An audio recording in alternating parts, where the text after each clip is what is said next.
दोस्तों knapsack dynamic programming की ना एक बहुत ही इंपॉर्टेंट प्रॉब्लम है एंड हो सकता है आप में से कुछ लोगों ने ऑलरेडी इसका नाम सुना भी हो। एंड मेरे अकॉर्डिंग ना पर्सनली नैपसैक तो एक देखो प्रॉब्लम है एंड काफी लोग जो डायनामिक प्रोग्रामिंग सीखना शुरू करते हैं वो नैपसैक प्रॉब्लम जरूर सीखेंगे। बट मेरे ओपिनियन में ना नैपसैक जस्ट एक प्रॉब्लम नहीं है, नैपसैक ना एक कॉन्सेप्ट है। नैपसैक की कॉन्सेप्ट जिस अप्रोच से नैपसैक प्रॉब्लम को सॉल्व किया जाता है उस कॉन्सेप्ट के ऊपर और काफी सारी प्रॉब्लम्स बनती जाती हैं एंड काफी सिमिलर प्रॉब्लम्स होती हैं एंड काफी ऑफन तुम्हें प्रोग्रामिंग कॉन्टेस्ट में, इंटरव्यूज में या फिर ऑनलाइन कॉन्टेस्ट में पूछी जाएंगी वो प्रॉब्लम्स। एंड इसी कारण ये जो नैपसैक प्रॉब्लम है या फिर जो नैपसैक का कॉन्सेप्ट है इसको जानना अच्छे से बहुत ज्यादा जरूरी बन जाता है आप सब लोगों के लिए, ताकि ना कि आप सिर्फ नैपसैक प्रॉब्लम को सॉल्व कर पाओ, आप उससे रिलेटेड जो उससे सिमिलर प्रॉब्लम्स है उनको भी अच्छे से सॉल्व कर पाओ। एंड आज की वीडियो में ना मैं वही नैपसैक का कॉन्सेप्ट तुम्हें बताने वाला हूँ एंड दिखाने वाला हूँ कि कौन कौन से सिमिलर प्रॉब्लम्स है नैपसैक के। एंड आगे के वीडियोस में ना हम उन प्रॉब्लम्स को बारी बारी से सॉल्व करेंगे ताकि तुम्हें बहुत अच्छे से टॉपिक समझ आ जाए। तो हेलो दोस्तों, मेरा नाम है लवन, स्वागत है आपका कॉम्पिटिटिव प्रोग्रामिंग कोर्स के एपिसोड 94 में। एंड फटाफट शुरू करते हैं नैपसैक प्रॉब्लम होता क्या है। तो नैपसैक प्रॉब्लम में क्या होता है ना, काफी सारी ना हमें आइटम्स दी गई होती हैं। तो ये जैसे हमारे पास कुछ मान लो ये 5 आइटम्स हैं सपोज, ठीक है। अब मेरे को क्या करना होता है ना, ये 5 आइटम्स में से ना मेरे को कुछ आइटम्स चूज करनी है, मेरे को ना कुछ आइटम्स चूज करनी है। एंड उस आइटम को चूज करने का ना, इनमें से लेट्स से अगर मेरे को 3 आइटम्स चूज करनी है, अब उन 3 आइटम्स को चूज करने का कोई ना तरीका या कोई क्राइटेरिया तुम्हें दिया होगा, कोई कंडीशन दी होगी। एंड उन कंडीशन के बेसिस पे ना तुम्हें ऑप्टिमली कुछ आइटम्स को सिलेक्ट करना है out of given n items. यहाँ पे 5 आइटम्स दिए हैं एंड यही नैपसैक प्रॉब्लम का ना बेसिक कॉन्सेप्ट है। तो तुम्हें ना मैं एक एग्जांपल से समझाता हूँ। समझो ना एक घर था, उसमें एक चोर चोरी करने गया रात को, ठीक है। एंड चोर क्या होगा, एक अपना थैला लेके जाएगा या अपना एक बैग लेके जाएगा, ठीक है। तो ये मान लो ये चोर का बैग है, ठीक है। इसमें 10 क्वांटिटी की आइटम आ सकती हैं, 10 वेट की आइटम्स आ सकती हैं, ठीक है। अब यहाँ पे मैं बोल रहा हूँ घर में ना 5 आइटम्स थी। हमने यहाँ पे जो 5 आइटम डिस्कस करी, इस घर में चोरी करने लायक 5 आइटम्स थी। मैं क्या बोलता हूँ, हर एक आइटम का ना वेट डिसाइड कर देते हैं यहाँ पे। तो यहाँ पे ना मैंने वेट डिफाइन कर दिया एंड यहाँ पे नीचे मैंने प्राइसेस भी डिफाइन कर दिए, ठीक है। तो मेरे पास एक थीफ गया एक घर में, उसके पास 10 kg लेट से वेट, उसके पास एक बैग था जिसमें 10 kg वेट आ सकता है, ठीक है। अब यहाँ पे 5 आइटम्स थी उस घर में जिनको वो चोरी कर सकता है। तो यहाँ पे 5 आइटम्स हैं और इस आइटम का वेट 4 kg है, इस आइटम का वेट 6 kg है, इस आइटम का वेट 3 kg है, 1 kg एंड 2 kg। बट इस आइटम का प्राइस 5 रुपीज़ है, इसका प्राइस 15 रुपीज़ है, 20 रुपीज़, 60 रुपीज़ एंड 30 रुपीज़। तो मेरा क्वेश्चन क्या है कि उस चोर को चोरी करनी है, ताकि सबसे पहले तो अपने बैग से कैपेसिटी से ज़्यादा वो आइटम्स तो नहीं भर सकता। तो टोटल जो आइटम्स वो चूज करेगा उनका जो वेट्स का सम है वो लेस देन 10 kg होना चाहिए। बट ये जो हमारी कॉस्ट है, मतलब उसको मैक्सिमम से मैक्सिमम वैल्यू के समान चोरी करने हैं ना, तो ये जो कॉस्ट बनेगी, टोटल कॉस्ट उन आइटम्स की, ये मैक्सिमम होनी चाहिए। तो वेट 10 के अंदर रहे उन आइटम्स का एंड जो कॉस्ट बनेगी टोटल उन आइटम्स की रुपीज में वैल्यू बनेगी वो मैक्सिमम होनी चाहिए। तो ये नैपसैक प्रॉब्लम है। तो इस नैपसैक प्रॉब्लम को ना हम यूजिंग डायनामिक प्रोग्रामिंग सॉल्व कर सकते हैं। एंड इसका अप्रोच क्या रहता है, जैसे हमने पास्ट की वीडियोस में देखा, हम सिंपल ब्रूट फोर्स अप्रोच देखेंगे। एंड आज की वीडियो में कोड नहीं देखने वाले, बस कॉन्सेप्ट देख रहे हैं कि अप्रोच क्या रहेगा। तो सिंपल ब्रूट फोर्स अप्रोच क्या है कि हम इधर साइड से शुरू करेंगे एंड इस आइटम पे जाते जाएंगे, ठीक है। तो सबसे पहले हम देखेंगे कि लेट्स से हम ये वाली सारी आइटम्स कंसिडर कर रहे हैं, तो हम देखेंगे कि हमें 4 को लेना चाहिए या नहीं लेना चाहिए। 2 ही ऑप्शंस हैं, या तो 4 kg वाली वेट वाली आइटम को चूज कर लो या ना चूज करो। तो हम दोनों तरीकों में जाएंगे, पहले हम चूज करके ट्राई करेंगे और फिर हम नहीं चूज करके ट्राई करेंगे, ठीक है। लेट्स से चूज किया, उसके बाद हम देखेंगे कि हमारा इसका आंसर निकालना है हमें, कि हम देखेंगे 6 वेट वाली आइटम को हमें चूज करना चाहिए या नहीं चूज करना चाहिए।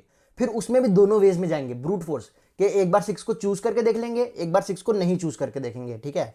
फिर लेट्स से 6 को नहीं चूज किया, फिर हम 3 पे जाएंगे एंड 3 वाली आइटम का डिसाइड करेंगे कि चूज करना है कि नहीं करना है। वो कैसे, दोनों तरीकों से जाएंगे कि 3 वाली चूज करके देख लेंगे एंड और आगे जाएंगे, एंड 3 वाली नहीं चूज करेंगे एंड और आगे जाएंगे। तो ऐसे हमारा रिकर्जन में हमारा यहाँ पे ब्रांच बनता जाएगा, है ना, कि चूज किया नहीं किया, चूज किया नहीं किया, ठीक है। ये सारा एक ब्रांच बन जाएगा सिंपल रिकर्जन का। तो यहाँ पे कॉन्सेप्ट क्या है कि इस आइटम को चूज करना है या नहीं करना है, फिर नेक्स्ट आइटम को चूज करना है या नहीं करना है, फिर इसको आइटम को चूज करना है या नहीं करना है। ये हमारा कॉन्सेप्ट है। एंड यही नैपसैक की प्रॉब्लम्स जो होती है ना, उनका बेसिक कॉन्सेप्ट बन जाता है कि या तो आइटम को चूज कर लो या तो आइटम को चूज ना करो। 2 ऑप्शन है हमारे पास, आइटम को चूज किया या नहीं किया, एंड दोनों वेज में आगे रिकर्जन लगा दो कि हमने चूज किया तो आगे देख लो इसको चूज करके आगे क्या होगा, एंड इसको अगर चूज नहीं किया तो देख लो कि आगे क्या होगा। एंड इस वाली प्रॉब्लम को हम क्या बोलते हैं, 0-1 नैपसैक, 0-1 नैपसैक। अब इसको 0-1 नैपसैक क्यों बोलते हैं, बिकॉज यहाँ पे जो हर आइटम है इसको हम या तो ले सकते हैं या तो नहीं ले सकते। ऐसा नहीं मैं बोल सकता कि 4 वेट वाली आइटम को आधा ले लो एंड आधा लेने पे तुम्हें 15 प्राइस की आइटम मिल जाएगी, ऐसा नहीं होता। या तो तुम 4 वेट वाली आइटम पूरी उठाओगे या तो पूरी नहीं चोरी करोगे, है ना। तो 0-1 नैपसैक का मतलब क्या है, या तो 0 चॉइस है या तो 1 चॉइस है, 0.5 चॉइस नहीं है या कोई फ्रैक्शनल चॉइस नहीं है यहाँ पे। तो 0-1 नैपसैक का मतलब यही है। एंड 1 का मतलब एसेंशियली क्या है कि ये जो आइटम है ये एक बार ही ले सकते हैं। मतलब अगर एक आइटम को चोरी कर सकते हो, वो चोरी कर ली ना, उसको बार बार चोरी थोड़ी कर पाओगे। तो मैं मतलब ऐसा नहीं बोल सकता कि लेट्स से 4 वेट वाली आइटम को मैं 2 4 वेट वाली आइटम उठा लूँ, ठीक है। तो ये हम नहीं कर सकते। तो ये 0-1 नैपसैक कहलाता है। एंड इसके रिलेटेड हम आगे क्वेश्चंस करेंगे नेक्स्ट की वीडियोस में। एंड इसके बाद फिर एक और कॉन्सेप्ट आता है हमारा कि लेट्स से एक और प्रॉब्लम से डिस्कस करते हैं। मैं तुम्हें एग्जांपल से समझाना चाहता हूँ, ज़्यादा मैं थ्योरी में नहीं जाना चाहता। तो लेट्स से हमारे पास ना एक रॉड है, हमारे पास यहाँ पे ना एक रॉड है। ये रॉड लेट से 5 लेंथ की है। अब मैं क्या बोलता हूँ, अगर मेरे को 1 लेंथ की रॉड अगर तुम काट के दे दोगे तो उसके मैं तेरे को 3 रुपीज़ दे दूंगा, ठीक है। फिर मैं बोलता हूँ कि अगर मेरे को 2 लेंथ की रॉड काट के दोगे तो उसके मैं तुमको ना 2 रुपीज़ दे दूंगा। अगर मेरे को 3 लेंथ की रॉड काट के दी तो उसके मैं तुम्हें 1 रुपीज़ दे दूंगा। अगर 4 लेंथ की रॉड मेरे को काट के दी तो मैं उसके तुम्हें 4 रुपीज़ दे दूंगा लेट से, ठीक है। एंड ये मान लो हमारी कन्फिगरेशन है। तो ये हमारी क्या होगी, लेंथ, और ये क्या हो गया हमारा प्राइस। तो यहाँ पे बोल के रहे कि अगर 1 लेंथ की रॉड को काट के दोगे तो 3 रुपीज़ मिलेंगे। अगर 2 लेंथ की रॉड को काटा तो 2 रुपीज़ मिलेंगे। अगर 3 लेंथ की रॉड को काटा तो 1 रुपी मिलेंगे। एंड 4 लेंथ की रॉड को काटा अगर 4 रुपीज़ मिलेंगे।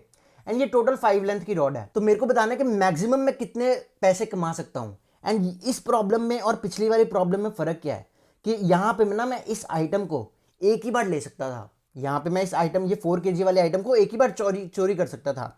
बट यहाँ पे क्योंकि मेरे को 1 लेंथ की रॉड के 3 रुपीज़ मिल रहे हैं, तो मैं उसको अगर 1 लेंथ की रॉड दोबारा दूंगा तो मेरे को 3 रुपीज़ देता जाएगा।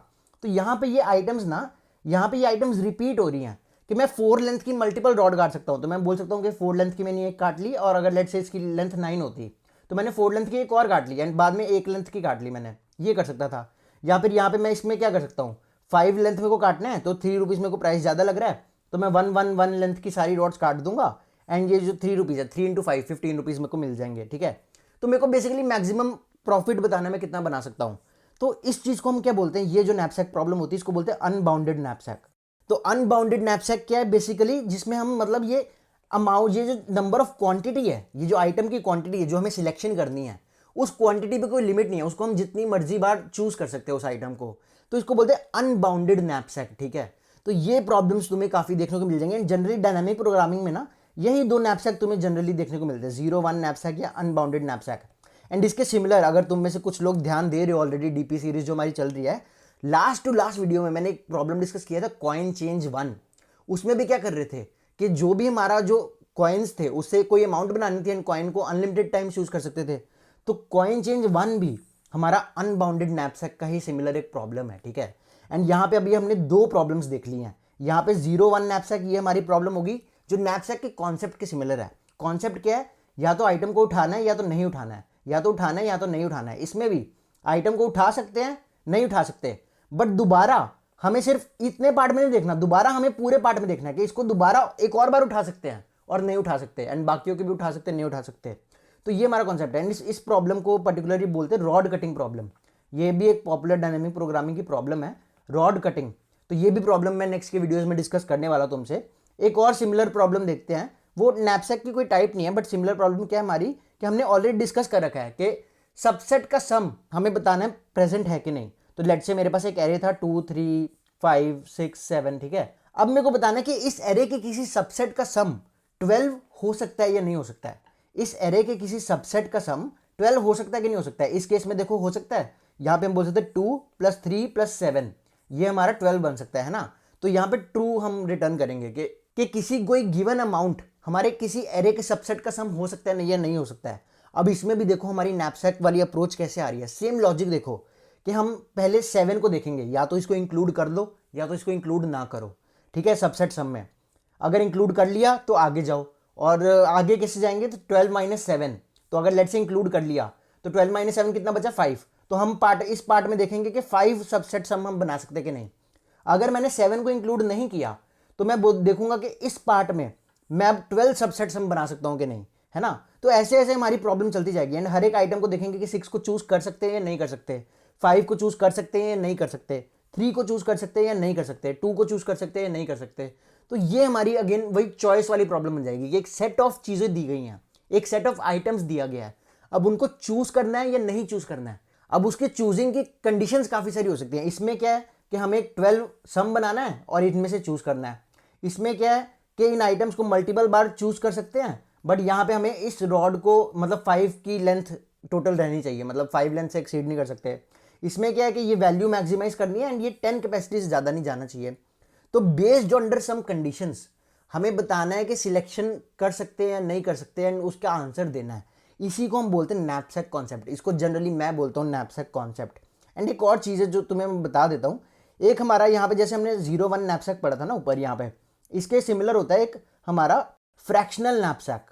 फ्रैक्शनल नैपसैक ये भी तुम्हें टर्म सुनने को मिल सकती है, तो मैं तुम्हें बस बता दे रहा हूँ, इसका कोई लेना देना नहीं है डायनामिक प्रोग्रामिंग से। तो ये प्रॉब्लम क्या है कि 0-1 नैपसैक में मैंने क्या बोला था कि ये 4 आइटम को मैं पूरा ही उठा सकता हूँ, या तो 4 पूरी उठाई या तो नहीं उठाई, 0-1, ठीक है। बट फ्रैक्शनल नैपसैक क्या बोलता है कि इसका हम कुछ पोर्शन उठा सकते हैं, कि मैं 0.1% ऑफ या 0.1/10 ऑफ 4 उठा सकता हूँ और मेरे को 1/10 ऑफ प्राइस भी मिल जाएगा। तो वो फ्रैक्शनल नैपसैक है। एंड फ्रैक्शनल नैपसैक जनरली जो होती है ये हमारी डायनामिक प्रोग्रामिंग की प्रॉब्लम नहीं है, ये हमारी डायनामिक प्रोग्रामिंग की प्रॉब्लम नहीं है, ये हमारी ग्रीडी प्रॉब्लम होती है। तुम नेट पे जाके सर्च भी कर सकते हो, इसके तुम्हें क्वेश्चंस मिल सकते हैं। तो ये हमारी ग्रीडी अप्रोच से होती है। तो मैं तुम्हें बस टर्म बता रहा हूँ कि कंफ्यूज नहीं होना है, कि अगर तुम्हें कोई ऐसी चीज़ आ गई तो ये नहीं सोचना कि भाई ये डीपीस हो जाएगा। मैं तुम्हें बस बता रहा हूँ ये चीज़ एग्जिस्ट करती है एंड इसको जान लो। अब ये हमारे हो गए नैपसैक्स की 3 टाइप्स थी जो मेरे को जनरली लगती है। एक फ्रैक्शनल नैपसैक, फिर हमारा अनबाउंडेड नैपसैक जिसमें आइटम्स को मल्टीपल बार चूज कर सकते हैं, फिर हमारा 0-1 नैपसैक।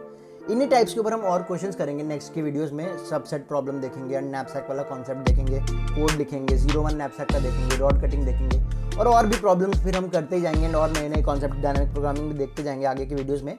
कोई डाउट है तो मुझे नीचे कमेंट सेक्शन में बता सकते हो। अगर तुम्हें लगता है कुछ मैंने मिस कर दिया वो भी मुझे नीचे कमेंट सेक्शन में बता सकते हो। दोस्तों चैनल को सब्सक्राइब नहीं किया तो जरूर सब्सक्राइब कर लो, क्योंकि नेक्स्ट वीडियोस बहुत इंपॉर्टेंट होने वाले हैं। दोस्तों हम मिलेंगे नेक्स्ट वीडियो में। Until then good bye.